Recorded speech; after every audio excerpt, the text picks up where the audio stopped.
Oh, I think that was almost the most perfect swing I've maybe ever had. On this episode of GolfBusters. Whoa, pipe that one. Well, that's piped. 7-iron. All right, Bryson. Jock and Riley test out the so-called irons of the future to see if their claims are legitimate or they're just a new golf gimmick. Now, before we give away what these so-called futuristic irons are, Riley, let's see if the audience can guess. Hey guys, Riley here. These irons have been around since the 80s, but the physics were just recently perfected, so they're much more playable at this point. A major championship has been won using these irons. Currently, one pro plays them. They claim to allow the same swing plane for every iron as opposed to multiple different swing planes. So we're talking about one length irons, the irons that Bryson DeChambeau plays, love them or hate them. Now let's get into some of the knocks of the club, the reason why people aren't playing them. So back in the day, what people said was when you make all the irons the same length, your wedges and all your shorter clubs are gonna get hit longer, your longer clubs are gonna be shorter. So what ends up happening, the gaps between your yardages, instead of 10 to 15 yards, they were like 5 yards. And people would say you also lost significant distance on your 5 and 6 iron when you shorten that. One lengths today claim they hit just as far and have all the gappings correct. So the theory behind it is everything's the same output wise, but instead of having a bunch of different swing paths, you have one swing path, which makes it easier in theory. Theory's great, Jock, but it's time to actually put this one to the test. Here's how the GolfBusters are gonna do it. They're gonna hit 10 shots with each iron, pitching wedge through 5-iron. Riley will be playing with his traditional length Titleist, and Jock will be playing with his one-length Cobras he's played for 2 years now. They're gonna take the average distance of the 3 best shots for each club, subtracting those top 2 shots because you wanna take off those pure duck hooks that go about 10 yards farther than they should. Riley, why are we taking the average of 3 again? So, you know, we're not professionals by any means. So out of 10 shots, maybe we get 3 good ones. That's, I guess, the thought process. All right, boys, enough of the talk. It's time to get into the test. The boys will be starting by hitting their 7-irons because in theory, the one length 7-iron should be the same as a traditional length 7-iron. This will give each of them a basis for the rest of their clubs. All right, first shots with the one lengths. Let's see how they go. Hit that pretty good. Whoa, I piped that one. Well, that's piped. 7-iron. All right, Bryson. That was piped, holy cow. All right, we got 200 carry.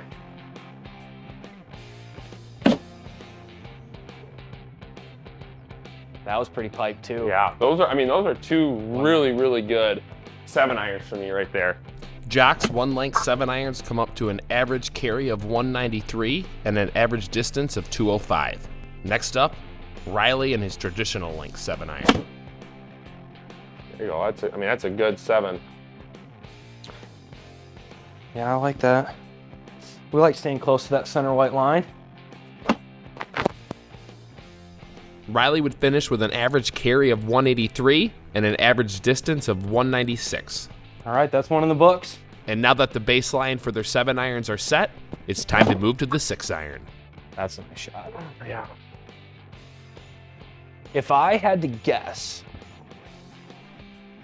we're gonna find That's the normal. just because of how much farther you hit the ball and how many yards you can get out of like even like a 7, 8, 9 iron. I think your gappings are gonna be pretty tight at the top. But in general, I just think that your swing itself is just pretty strong, even on the lower and mid irons. Because that's like a nice controlled, Yeah. you know, probably you're going to be hitting the surface if you're 200 out. And I think, these fairways are, I don't think that roll is. Yeah, you're getting serious. Especially in, Generous roll. that's a Florida roll right there. That's not a Michigan roll. Yeah.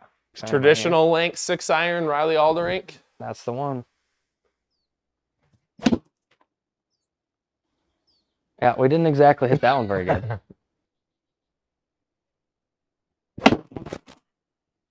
Oh! Yeah, that one was smashed. That was amazing. Look at the look. You just swung that at 97 miles an hour. I think that was almost the most perfect swing I've maybe ever had. 0.1 out to in, 0.1 closed, 0 square face to path. I'm going to revel in that one for just a moment because it'll never happen again. And it didn't happen again. But his average carry was 193 and total distance was 209. Next up, possibly the most important club in the test, the 5-iron. Oh, there we go. Yeah, that one was piped. And that was pretty straight too. A huge carry. Do you think that on a nice tight fairway, not, and I don't mean tight like narrow, I mean tight like fresh cut, whatever, it's just a tight fairway. Right, like hard. The cut of itself, hard packed, whatever you want to call it. Do you think you could hit that club 232? Yeah, I think I could. Nice. Because I think this is usually a 210, 220. Sure. I would say. So you're if hitting you it get enough roll, I think it could get there. Yeah, you get 213 carry and you get another 15 or so out of the roll. A little thin on that one. Yeah, so part of it's like this is just a harder club to hit, right? Like that's just. Oh yeah, by no means am I expecting to hit this next club as good as I did. So this is why it's good to compare yours, because if my carry's close, but your carry's close, it's not necessarily it's just maybe the 5-iron's just a harder club to hit in general. And that's kind of the whole reason why you wanted to do it this way. That was beautiful.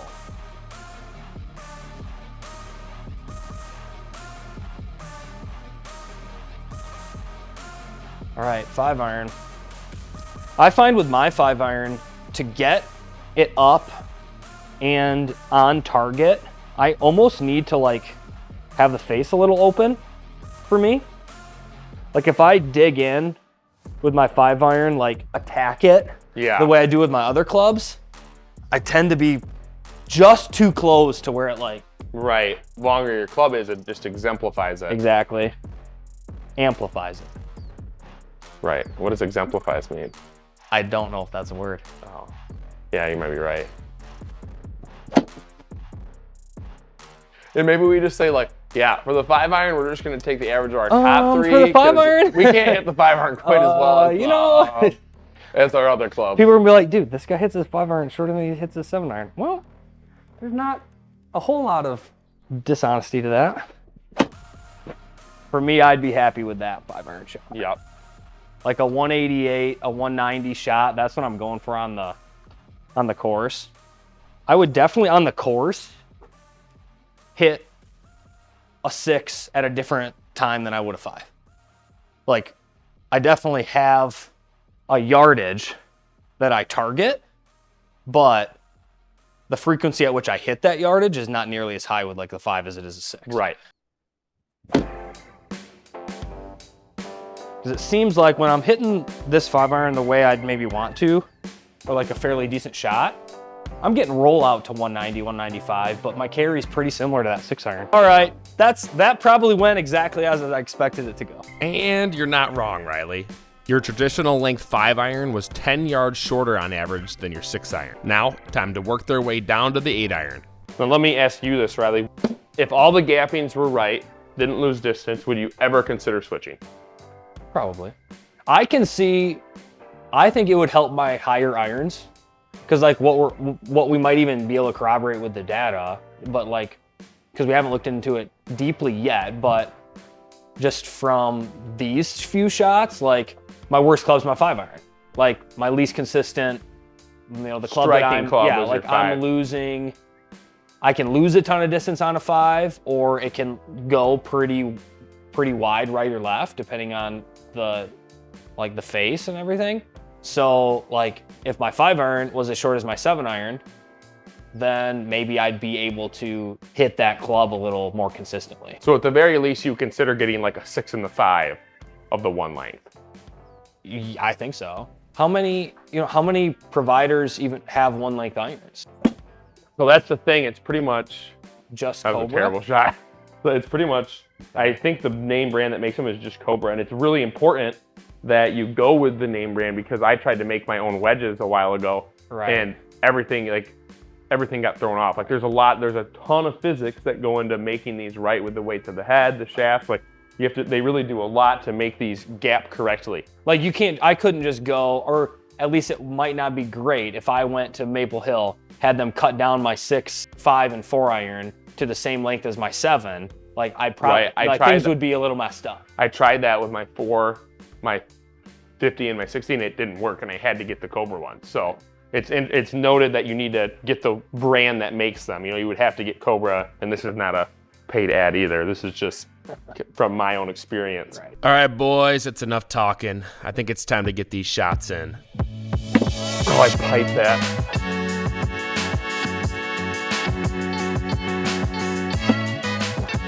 Got one a little bit left, one a little bit right. Nice. That was good. That was probably the best one. Look at that, might land there. on the white line.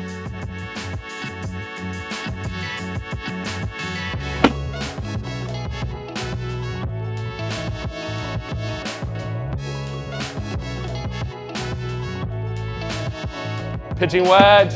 P-dub. I think you're very good at hitting the target, like being very zoned in.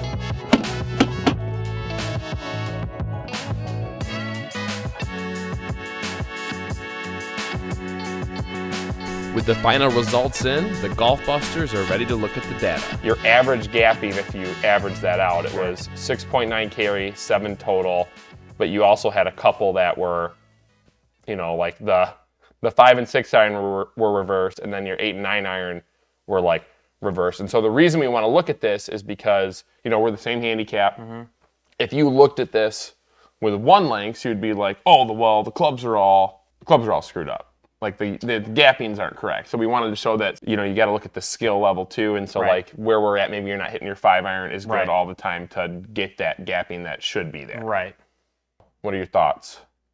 That's not at all what I'd expect. That kind of wild. Like out on the course, I have the club that I know I hit a certain distance, and that's what I hit. And these numbers don't really accurately reflect that, which I think is really interesting, that like what your club can do versus what you make it do is a totally different ball game. Right. And I think for the audience here, the reason we took out the top two, if you strike a ball well and give it a kind of a hook or a duck hook, you're going to get way more yardage than you would actually hit that club. Right. So the reason we took away the top two is, that happened with 10 shots, that would happen a couple of times when you're just striking for power. Right. And so we wanted to take away those outliers that weren't really reflective of our actual shot with it. So going over to the one lengths. Yeah, what do you got?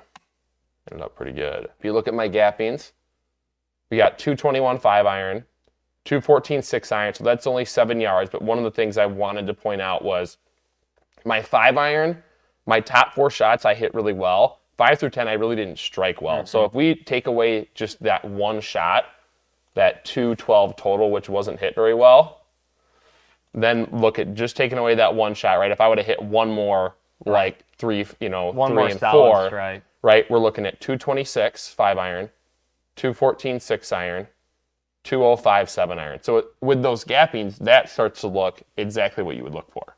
Oh, yeah. I mean, a 15-yard or 10 to 15-yard gapping between each club is what you'd want in practice, in my opinion, at least in my play style.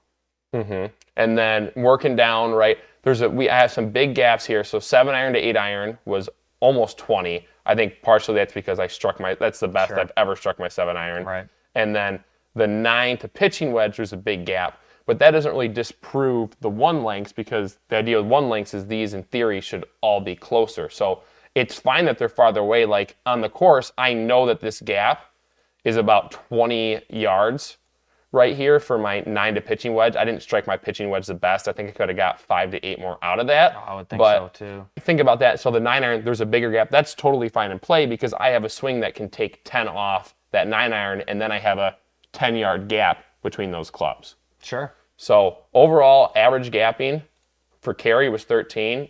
Average for total is 15, which is kind of, you look between 10 to 15. Oh, yeah. So just looking at that data, my thoughts are, I think the myth is busted. I think the gappings are correct. I think it's, what people worry about, that's not there. And then looking at this, I didn't lose any distance. From 7 iron to 6 iron to 5 iron, I still went up about 10-ish yards on every iron. So it didn't affect my distance. It didn't screw up my gappings. So at that point, think of how consistently I was able to strike these. And I really believe that's because I have one swing for every Same club, swing. you know? Yeah, I mean, you've never had trouble on the lower irons, the longer irons, getting plenty of yardage out of them. Right, and that you just know that from playing together Yeah, for so long. sure. But I mean, even with just this experiment with the 10 shots, like you can show that, or that is shown. So I think it's busted. You think the miss busted? I think so. I mean, there's nothing wrong with 15 yards of average gapping or 13 on carry. Like, that's pretty desirable. Yeah. I think you have a very dialed in swing, but that might be just because it's, you know, what you would say, it's one swing for every iron. You've probably been smiling so big. You're like, haha, Riley sucks. Inverted 5 to 6 iron. This is perfect for me because all I want to do is sell more one length irons. Well, I don't even get a commission. No, I know. I don't even get a commission wanted, off selling. You wanted one, this to be the result. I didn't. Don't lie. I didn't really care how yours ended up. You wanted this to be. But I definitely wanted to show that like they're legit. Like I feel like, you know, like if There's no question that one length is a legit option.